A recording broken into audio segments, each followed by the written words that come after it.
प्रकारेण जन प्रज्ञप्तान वेतराग सर्वज्ञ प्रणीतान श्रद्धत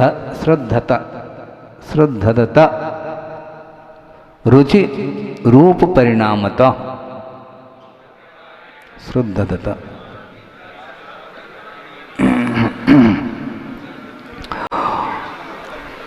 पूर्व में कहे अनुसार जनेन्द्र भगवान के द्वारा प्रणीत जो जीवादि पदार्थ हैं उनका श्रद्धान करने वाला भव्य जीव है, वह रुचि रूप परिणामतः अपने श्रद्धान रूप परिणाम के माध्यम से वह श्रद्धान करने वाला है। किसका श्रद्धान करता है?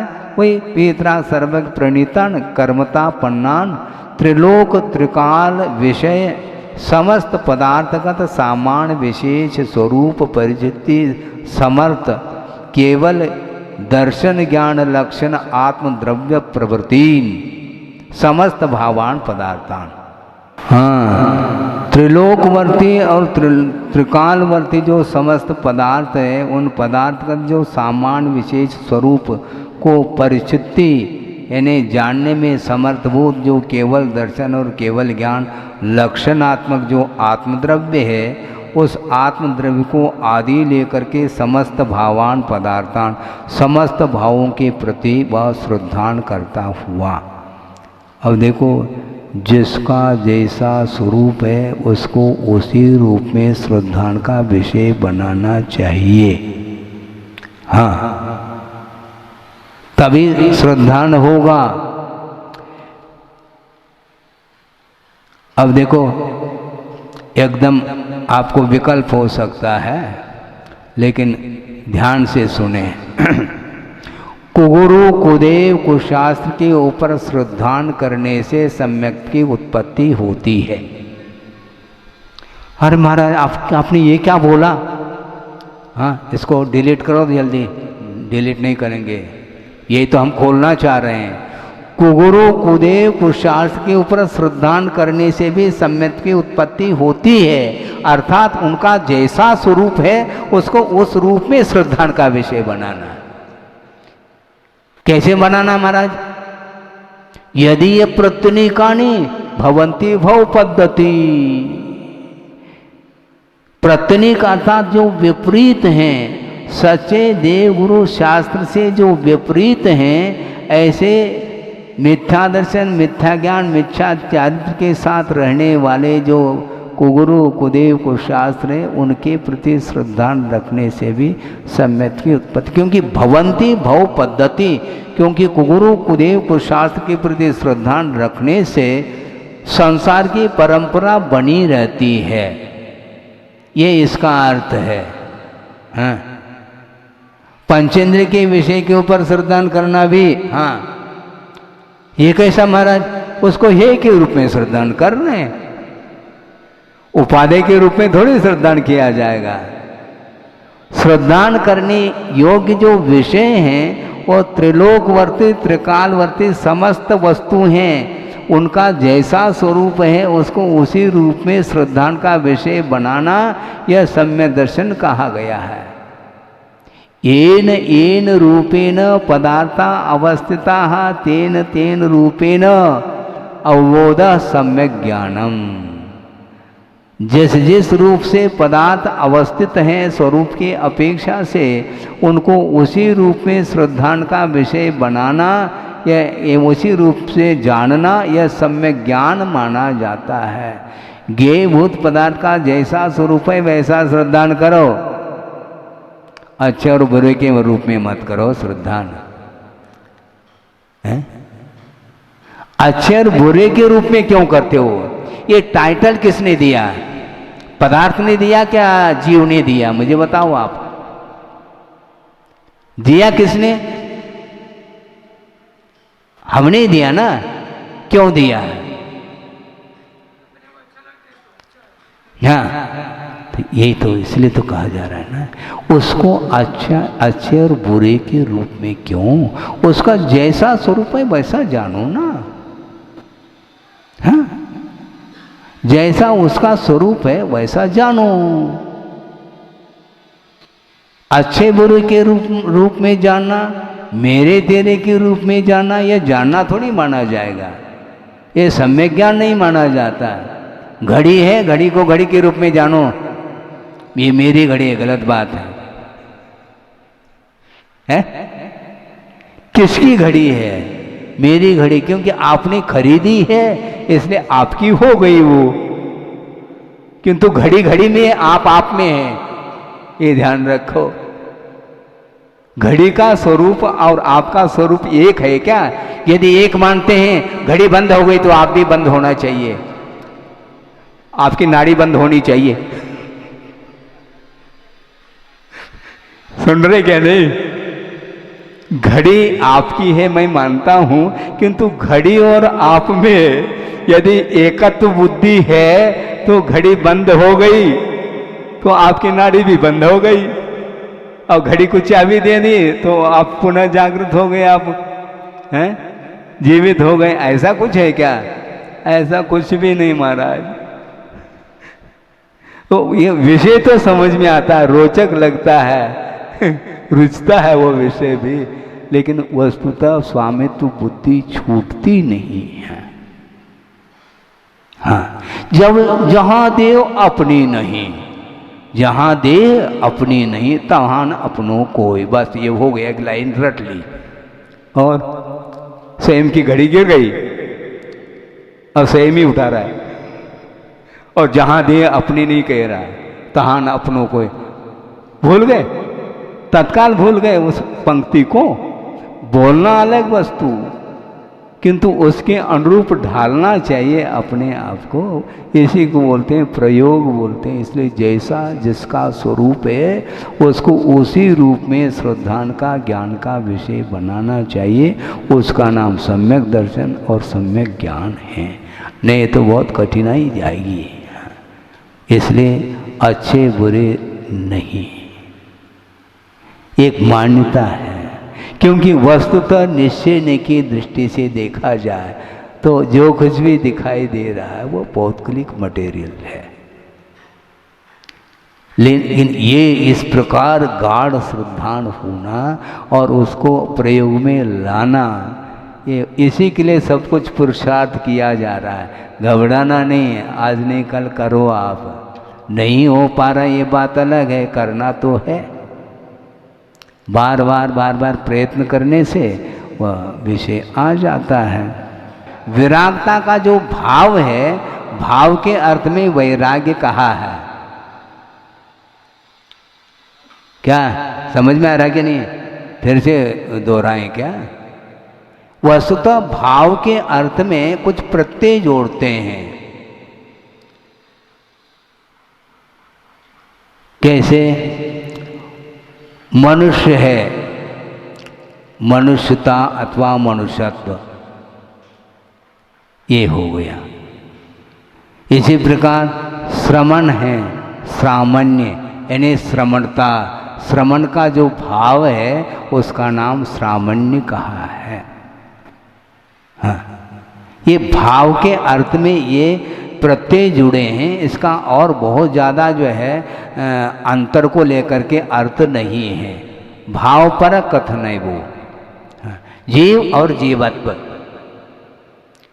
द्रव्य द्रव्यत्व, वस्तु वस्तुत्व, इस प्रकार ये त्व प्रत्यय जोड़ करके कभी स्त्रीलिंग में ता प्रत्यय जोड़ देंगे, कभी नपुंसकलिंग में त्व प्रत्यय जोड़ेंगे, आदि आदि है। ये इसका अर्थ है। कुछ पूछ रहे थे क्या? पुरुषस्य है।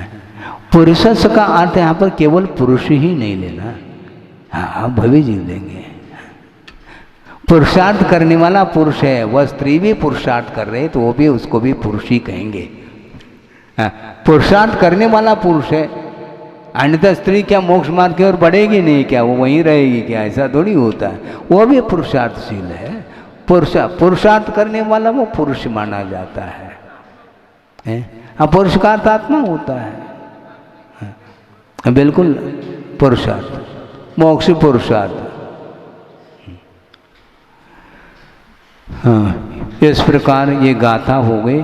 कल इसकी टीका देख लें, हैं? थोड़ा ही है। पूर्वोक्त प्रकारेण, ये कहाँ तक आया? हाँ, पुरुषस्य भव्य जीव से लिया। कस्मिन सती, क्या होने पर? आविर्बोधे मति ज्ञाने सती, मति पूर्वक श्रुत ज्ञाने वा। जो आविर्बोधिक मति ज्ञान है उसके होने पर और उसके साथ साथ मति पूर्वक श्रुत ज्ञान के होने पर वह सम्यक तो उत्पन्न हो जाता है। दार्शनिको अयम पुरुष, वह दार्शनिक कहलाता है। दार्शनिक का अर्थ वो दार्शनिक लेने नहीं लेना, हाँ, कोई दर्शनकार है वो नहीं। दार्शनिक का अर्थ श्रद्धान वाला, ऐसा इसका अर्थ है। दर्शन प्रतिमाधारी भी नहीं लेना है, हाँ, नहीं तो वहाँ पर भी दार्शनिक तत्व पथग्रह्य ऐसा कहा है, हाँ, श्रावकाचार में। यहाँ पर दार्शनिक का अर्थ वह श्रद्धान रखने वाला पुरुष है, ऐसा इसका तात्पर्य। इति शब्द है, इति शब्द ऐसा जो शब्द है, दंसन सद्दो ऐसा जो कहा है, वह कथम भूतो होते, हाँ, युक्त उचित इति, वह युक्त है, क्योंकि इस प्रकार से जो परिणाम रख रहा है वही सम्यक दर्शन से युक्त है, ऐसा इसका अर्थ है। अत्र सूत्रे यद्यपि क्वापि निर्विकल्प समाधि काले निर्विकार शुद्धात्म रुचि रूपम निश्चय सम्यक्त्वं स्पृशति, तथापि प्रचुरेण बहिरंग पदार्थ रुचि रूपम यद व्यवहार सम्यक्त्वं तस्यैव अत्र तत्र मुख्यता। हाँ, इस सूत्र में यद्यपि कहीं पर निर्विकल्प समाधि के काल में निर्विकार शुद्धात्मा की रुचि रूप जो निश्चय सम्यक्त्व का वह स्पर्श करता है, यानी अनुभव करता है, फिर भी प्रचुरता के साथ देखते हैं तो बहिरंग पदार्थ के रुचि रूप जो व्यवहार सम्यक्त्व है उसी की इस सूत्र में मुख्यता है। व्यवहार सम्यक दर्शन की मुख्यता को लेकर के वर्णन किया जा रहा है।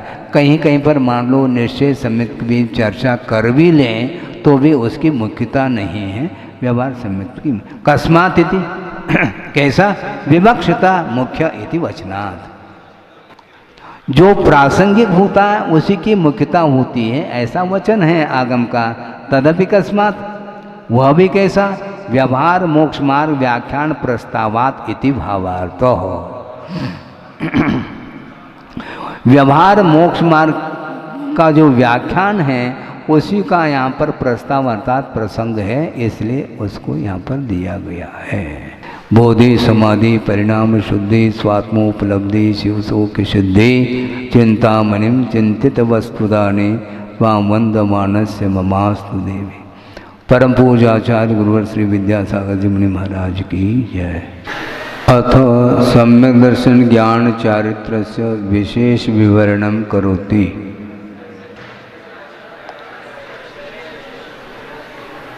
अब सम्यक दर्शन, सम्यक ज्ञान और सम्यक चारित्र का विशेष वर्णन किया जा रहा है। सम्मतम सद्दहनम भावानं तेषमधिगमो नानं चारित्रं समभावो विषयेषु विरूढमज्ञानं।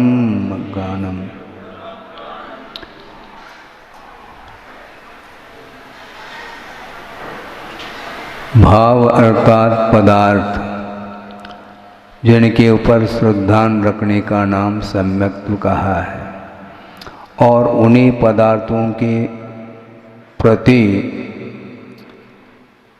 या उन्हीं पदार्थों का बोध होना समीचीन रूप से उसका नाम ज्ञान है। विशेषु समभाव चारित्रम, क्या कहा? पंचेंद्रिय के विषयों में साम्य भाव रखने का नाम चारित्र है। कहीं भी कोई गुंजाइश नहीं राग देश के लिए,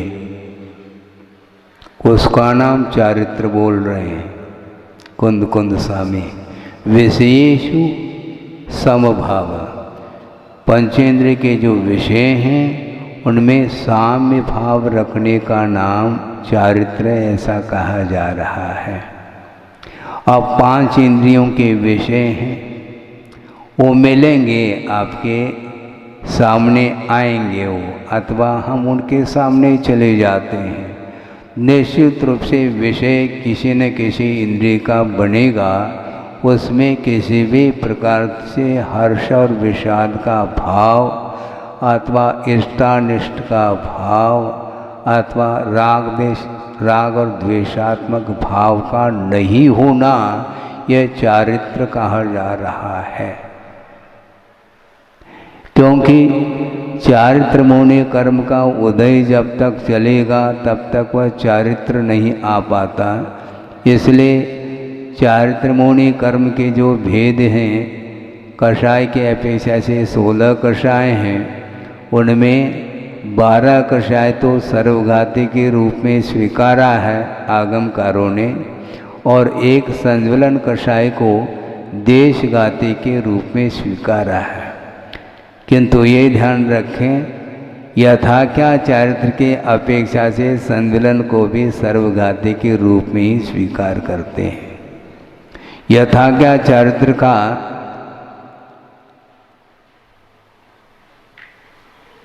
सद्भाव कहाँ से होगा? 11वें, 12वें, 13वें, 14वें गुणस्थान में ही यथा क्या चारित्र होता है, जो कि समस्त कर्मों के उपशम अथवा क्षय के फलस्वरूप वह उत्पन्न होता है। वह चारित्र माना जाता है, वह चारित्र की परिपूर्णता मानी जाती है। किंतु जो सर्वघाती के रूप में जो 12 कषाय हैं, अनंतानुबंधी, अप्रत्याख्यानावरणी और प्रत्याख्यानावरणी, इनका जब तक उदय चलेगा तब तक वह चारित्र नहीं आ सकता।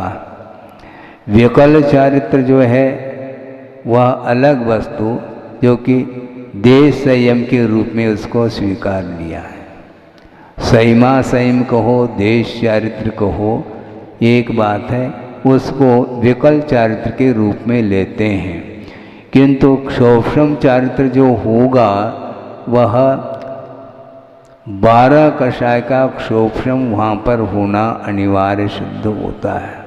प्रत्याख्यानावरणी कषाय जो कि वह सकल चारित्र का वह घात कर रही है, वह कषाय, उसका मंद भी यदि मान लो उदय चल रहा है तो उस समय भी हम उसको सकल चारित्री नहीं कह पाएंगे। प्रत्याख्यानावरणी कषाय का उदय जब तक मंद के रूप में भी चले तो भी उसके पास वह सकल चारित्र नहीं आ सकता। वो सकल चारित्र का घात उसी प्रत्याख्यानावरणी कषाय के उदय के कारण हो रहा है। उसका अभाव करना अनिवार्य सिद्ध होगा, बगैर उसके संभव नहीं है। और आचार्य समंतभद्र स्वामी स्पष्ट कर रहे हैं श्रावकाचार ग्रंथ में कि प्रत्याख्यान तनुत्वात् है। मैं इसलिए ले रहा हूँ कि विषयेषु समभाव, ये ग्राउंड ये चल रहा है। चारित्र किसको बोलते हैं? पंचेंद्र के विषयों में साम्य भाव रखने का नाम चारित्र है। और साम्य भाव यदि नहीं है तो वह आचार्य चारित्र की संज्ञा नहीं देना चाहते हैं। अब प्रत्याख्यानावरणी कषाय बोलते किसको? प्रत्याख्यान का अर्थ होता है त्याग। किसका त्याग? पाप का त्याग। और उसमें एक देश नहीं, पूर्ण देश जो है पाप का जो त्याग होता है उसका नाम प्रत्याख्यान माना जाता है। उस प्रत्याख्यान को आवरणित करने वाली जो कषाय है उसका नाम प्रत्याख्यानावरणी क्रोध मान माया लोभ ऐसा कहा है। इसलिए प्रत्याख्यानावरणी कषाय का मंद भी यदि उदय हो रहा है तब भी वह कषाय सकल चारित्र को घात कर रही है, ये सिद्ध है। थोड़ा बहुत हो जाए, थोड़ा बहुत हो जाए तो फिर नीचे आ जाओ ना, क्या बात हो गई? खूब स्थान है नीचे बैठने के लिए, धरती है, आना हो तो आ जाओ। जिस स्थान पर आप बैठना चाहो और कषाय को आप स्थान देना चाहते हैं संभव नहीं है। कषाय के साथ यदि मान लो आपकी मित्रता है तो आपको नीचे जाना पड़ेगा। कषाय के साथ फ्रेंडशिप ठीक नहीं, कषाय के साथ मित्रता, हाँ, कषाय के साथ मित्रता कतई ठीक नहीं है। और जिसके अंदर कदम कदम पर कषाय आ रहे हैं और कषाय का ही अनुभव कर रहा है, उसके साथ बैठने के लिए निषेध किया है। हाँ, तो महाराज उसका कल्याण कैसा होगा? उसका कल्याण तो बाद में होगा, तुम अपना कल्याण तरीके से कर लो। नहीं है तो जो कषाय कर रहा है, कदम कदम पर हर्ष विषादादिक परिणाम कर रहा है, वह अपनी भूमिका से नीचे उतर करके कुछ काम कर रहा है, तो उसके साथ तुम रहोगे, तुम्हारा जो निर्मल चारित्र है वह भी वह सबल हो जाएगा, क्योंकि उसका प्रभाव पड़ेगा। तो चारित्र का भी प्रभाव पड़ सकता है महाराज उसके ऊपर। अपने पास चारित्र सॉलिड होना चाहिए। हम किसी भी प्रकार से अन्यान्य पदार्थों के प्रति हमारा उपयोग नहीं जा रहा है और हमारा उपयोग प्रभावित बिल्कुल नहीं हो रहा है, तो ऐसी स्थिति में आपके चरणों में वह बैठ जाए, कोई बाधा नहीं। किंतु आप उसका प्रभाव यदि आपके ऊपर पड़ने लग जाए तो अपने चारित्र की सुरक्षा रखनी चाहिए। उस समय हम उसके साथ दया करने लग जाए तो काम नहीं चलने वाला। हाँ, दया आखिर है किसका नाम? अब यहां से चलो, दया किसको बोलते बोलो? दया का अर्थ क्या? अहिंसा। तो अहिंसा के मात्मक है भाव अहिंसा। भाव अहिंसा किसको बोलते हैं? राग द्वेष की उत्पत्ति नहीं होना, ये भाव अहिंसा। चलिए अब क्या हो गया? और हम हिंसा थोड़ी कर रहे हैं। हिंसा बोलते किसको? वस्तुतः द्रव्य हिंसा का नाम ही हिंसा है, यह अधूरी परिभाषा है। बल्कि द्रव्य हिंसा बाद में होगी, कथंचित हो भी सकते और नहीं भी हो सकती है, किंतु रागादिक भावों की उत्पत्ति हुई नहीं, उसी का नाम हिंसा कहा है। इसलिए उस हिंसा के साथ चारित्र का कोई संबंध ही नहीं दूर दूर तक। इसलिए उस व्यक्ति के साथ हम दया करना नहीं चाहते हैं जो राग द्वेष में उलझा हुआ है। हमेशा राग ही जिसको पसंद है उसके साथ हम रहना नहीं चाहते। वह रहना चाहता है तो जैसा कहते हैं वैसा रहना चाहो तो ठीक है, रहो आप शांति के साथ, तब तो तुम्हारे जीवन में चारित्र आ सकता है। नहीं है तो परिसर को वह प्रभावित करेगा। इसलिए विषयेषु समभावो कहा। पंचेंद्र के विषय सामने दिख रहे हैं, इसके उपरांत भी उसमें साम्य भाव रखना। बन जाएगा है? क्यों सुदर्शन सागर जी क्या सोच रहे हैं? बन जाएगा? ये बहुत कठिन है। ये मंदतम भी यदि मान लो प्रत्याख्यानावरणी कषाय का उदय है तो वह सकल चारित्र को होने नहीं देगा। वो है तो इसीलिए वह सर्वघाती है, पूर्णतः घात कर रहा है। हाँ, वहां सकल चारित्र के सम्मुख पहुंच सकता है, लेकिन उसको सकल चारित्र की संज्ञा देना पसंद नहीं करते हैं आचार्य। रत्नग्रंथ श्रवकाचार्य ये कहना चाह रहे हैं कि प्रत्याख्यान तनुत्वात् मंदतरा चरणमोह परिणामा। चारित्र मोहनी के परिणाम मंदतर हुए हैं। किसके कारण? प्रत्याख्यानावरणी कषाय का अत्यंत मंद उदय होने के कारण उसके चारित्र मोहनी के परिणाम मंदतर हुए हैं। सत्वेन दुर्वधारा, अस्तित्व तो है किंतु उसका अवधारण करना कठिन हो गया। अभाव नहीं हुआ, ये ध्यान रखो। इसलिए कषाय का मंद होना अलग वस्तु और कषाय का अभाव अथवा क्षोभम करना अलग। कषाय का क्षोभम सो चारित्र है।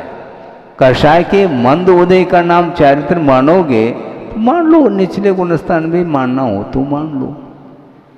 महाव्रताय प्रकल्पन्ते कह रहे हो, उसको हम महाव्रत की परिकल्पना उसमें हम करना चाहते हैं, क्योंकि वह बहुत कषाय का प्रत्याख्यानावरणी कषाय का मंद हुआ है। तो परमार्थ से उसको महाव्रती क्यों नहीं कहते हैं? आप कहो, हम नहीं कहना चाहते हैं, उसका अभाव करो। हाँ, उसका अभाव करो, क्योंकि प्रत्याख्यानावरणी कषाय का उदय यदि होगा तो सकल चारित्र संभव नहीं, वह देश चारित्र को तो अंगीकार कर सकता, कर लिया है उसने। तो प्रत्याख्यानावरणी क्या कह रहे हैं? प्रत्याख्यानावरणी कषाय के उदय में देश चारित्र नहीं होता, ये भी ध्यान रखना। प्रत्याख्यानावरणी कषाय के उदय में नहीं होता, प्रत्याख्यानावरणी कषाय का उदय पहले गुणस्थान में भी है महाराज, तो वहां पर भी देशवर्ती मान लो। ऐसा नहीं, अप्रत्याख्यानावरणी कषाय का क्षोभम करो, ये शर्त है, तब आपके पास अनुव्रत अथवा देश चारित्र आएगा। और वह प्रत्याख्यानावरणी कषाय का मंदतम भी उदय हो जाए तब भी आपका वह चारित्र विकल ही माना जाएगा, सकल नहीं हो सकता। इसलिए सकल चारित्र किसको कहेंगे महाराज? विषयेषु समभावो कहा। क्यों? विशेषो समभाव का करके आगे बढ़ो ना। आगे बढ़ने से काम नहीं चलेगा, वहां पर चिंतन करिएगा आप। किसी भी प्रकार से विषमता ठीक नहीं। हाँ, विषमता ठीक नहीं, समता ठीक है। और समता का नाम ही समभाव, समान भाव रखना। जो समान भाव रखता है उसके सामने कोई भी पदार्थ आ जाए, क्या कह रहे हैं? जो समान भाव रखता है उसके सामने कोई भी पदार्थ आ जाए उससे वह आकर्षित नहीं हो सकता, और जो आकर्षित हो रहा है वह निश्चित रूप से उसके अंदर साम्य भाव नहीं है। और साम्य भाव नहीं है तो चारित्र नहीं महाराज। बाकी ये क्या है हमारे पास, ये आप जानो। यह द्रव्य चारित्र के रूप में इसको स्वीकारा है आचार्यों ने, किंतु वस्तुतः भावात्मक जो चारित्र है वह समान भाव रूप ही चारित्र माना जाता है, जिसको सामायिक चारित्र भी बोल सकते हैं। सामायिक में क्या किया जाता है महाराज? सामायिक में कुछ करना नहीं होता कि आपका उपयोग जो है ना वह स्थिर रहे, किंतु किसमें? विषयों में नहीं, किंतु पदार्थ के स्वरूप में टिका रहे, उसका नाम समचारित्र माना जाता है, साम्य भाव माना जाता है। इष्ट अनिष्ट निश्चित रूप से ये तरंगें ये उत्पन्न होती रहती हैं। क्या है? तो सामायिक के सामायिक है क्या वस्तु, ये पूछा जा रहा है। सामायिक का अर्थ माला फेरने का नाम सामायिक नहीं।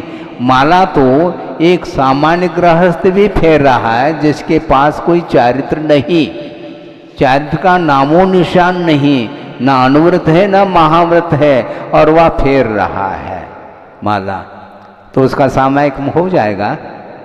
आपको कहना है, मुझे नहीं कहना है, क्योंकि आपकी तरफ से यह जिज्ञासा है। हाँ, इसलिए कुछ समय कुछ ही दिन पूर्व ये शायद विषय आया था कि हाँ क्या हूँ,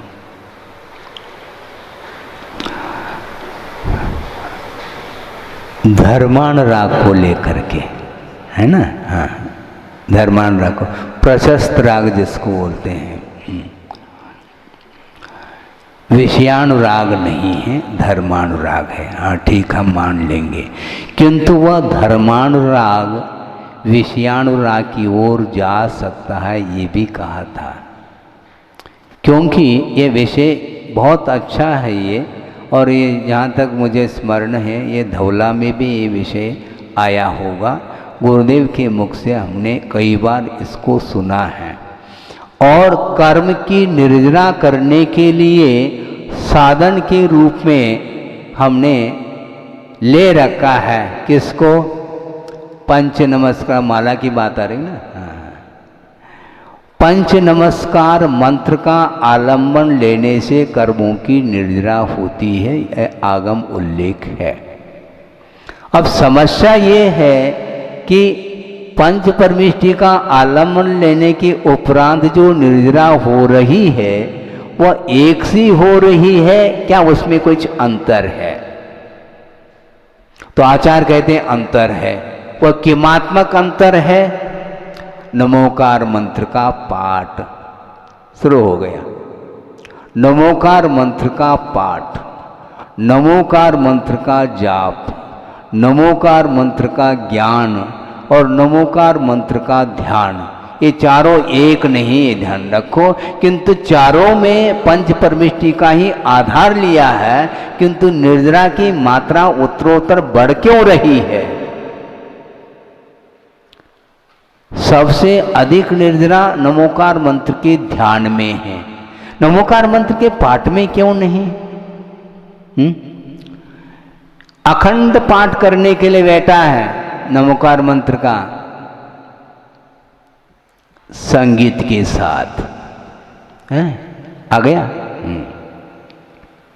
अब उसमें निर्जरा होगी तो सही, किंतु उसमें रागांश विद्यमान है, क्योंकि 24 घंटा अखंड पाठ कर रहा है।